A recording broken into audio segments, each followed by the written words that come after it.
Hey guys, welcome to another episode of Dutch Guy's Garage. On this episode, we are going to show you how to install a factory Super Pack one-piece rear spoiler, which came on the 1976 and 1977 Plymouth Volare or Dodge Aspens.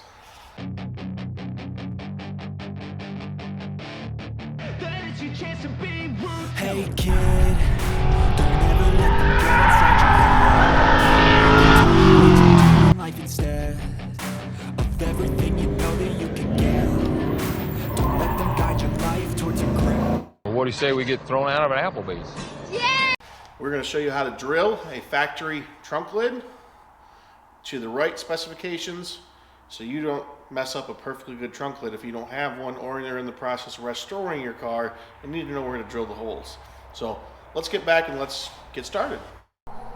All right, now we are to our car and we have laid out the measurements already.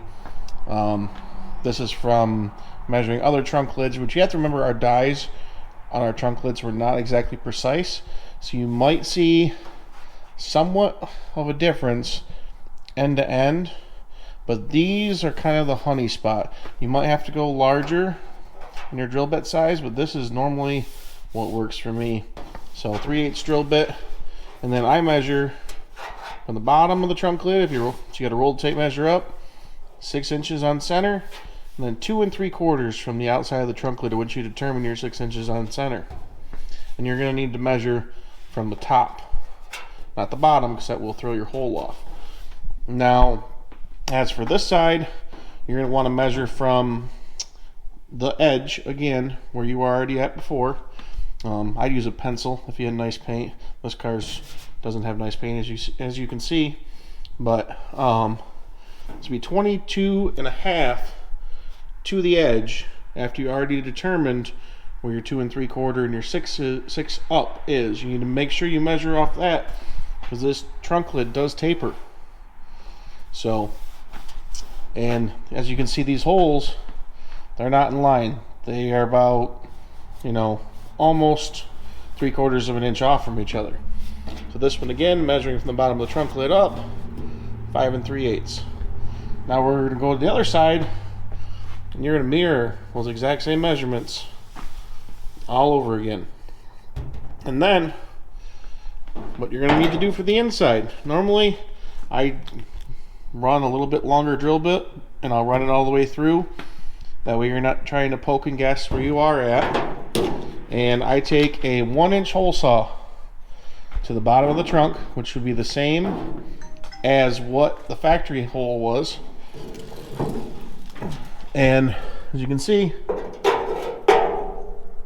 there are holes. And you can get 1-inch plugs if you want to put a rubber plug in those. Fairly easy. So our 4 holes, and if you line all that up correctly, you should have everything to mount a factory rear spoiler.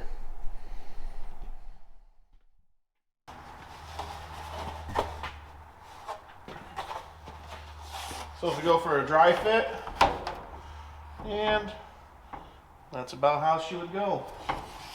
So this car, we're not going to bolt one down because we're not anywhere close to bolting anything down yet. So that was the 1976-1977 Dodge Aspen or Plymouth Volare one-piece rear spoiler how-to video. Goodness. So that was the 1976 to 1977 one-piece rear spoiler for a Dodge Aspen or Plymouth Volare. So hopefully that helps some of you. And next we are going to be doing the 3-piece rear spoiler on a different video. That one's a little bit more complicated to get everything right. So hopefully you guys enjoyed it, and hopefully it helps some of you. So as always, this is Dutch Guy's Garage. We'll see you guys in the next one. And always remember, they don't move until you do.